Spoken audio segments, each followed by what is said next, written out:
দীর্ঘদিন ধরে শিক্ষক সংকটে লক্ষ্মীপুরের মাধ্যমিক স্কুল ও সরকারি কলেজগুলো এতে ব্যাহত হচ্ছে জেলার স্বাভাবিক শিক্ষা কার্যক্রম। বিষয়ভিত্তিক শিক্ষক না থাকায় শিক্ষা গ্রহণ অনেকটাই অনিশ্চিত হয়ে পড়ছে এসব প্রতিষ্ঠানের শিক্ষার্থীদের।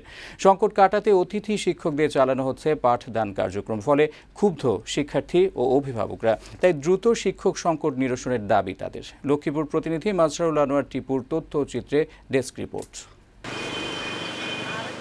লক্ষ্মীপুরে 5টি সরকারি কলেজ সহ মাধ্যমিক পর্যায়ের স্কুলগুলোতে নেই বিষয়ভিত্তিক শিক্ষক, ফলে এসব শিক্ষা প্রতিষ্ঠানে বিরাজ করছে চরম সংকট। অভিজ্ঞ শিক্ষকের অভাবে পাঠদান না পেয়ে ক্ষতিগ্রস্ত হচ্ছে শিক্ষার্থীরা, ব্যাহত হচ্ছে জেলার শিক্ষা কার্যক্রম। লক্ষ্মীপুর সরকারি মহিলা কলেজে দীর্ঘদিন থেকে ইংরেজি, গণিত, পদার্থবিজ্ঞান, রসায়ন, হিসাব বিজ্ঞান সহ 9টি বিষয়ের 21 জন শিক্ষকের পদ খালি রয়েছে, আর 29টি পদের বিপরীতে শিক্ষক রয়েছে মাত্র 8 জন। লক্ষ্মীপুর সরকারি বিশ্ববিদ্যালয় কলেজে 73টি পদের বিপরীতে কর্মরত আছেন 48 জন। 22টি প্রভাষক সহ 27টি পদই এখানে শূন্য। উচ্চ মাধ্যমিক, ডিগ্রি ও অনার্স মাস্টার্স সহ 10,000 শিক্ষার্থীর জন্য ইংরেজি বিষয়ে পাঠদানের জন্য রয়েছেন মাত্র একজন শিক্ষক। 9 সাবজেক্টের কোনো টিচার নেই। এক বিষয়ে শিক্ষকরা অন্য বিষয়ে আসলে আমাদের পাঠদান করতে হয়, এ কারণে যথার্থভাবে পাঠদান ব্যাহত হচ্ছে।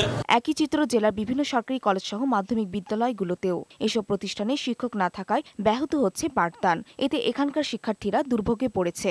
এখানে চারুকারি শিক্ষক নেই, এই জন্য এখানে অন্যান্য সাবজেক্টে স্যাররা চারুকারি ক্লাস নিয়ে থাকেন। দরখাস্ত সবকিছু করেছি, আমাদের শিক্ষক চাই। শিক্ষক সংকটে ফলাফলের উপর প্রভাব পড়ার কথা স্বীকার করে জেলা প্রশাসক জানালেন, বিষয়টি সংশ্লিষ্ট মন্ত্রণালয়কে অবহিত করা হয়েছে। কিভাবে তাদেরকে এখানে রাখা যায়, এখানে থাকতে তাদেরকে বাধ্য করা যায়, এই বিষয়টি বিবেচনা করা প্রয়োজন।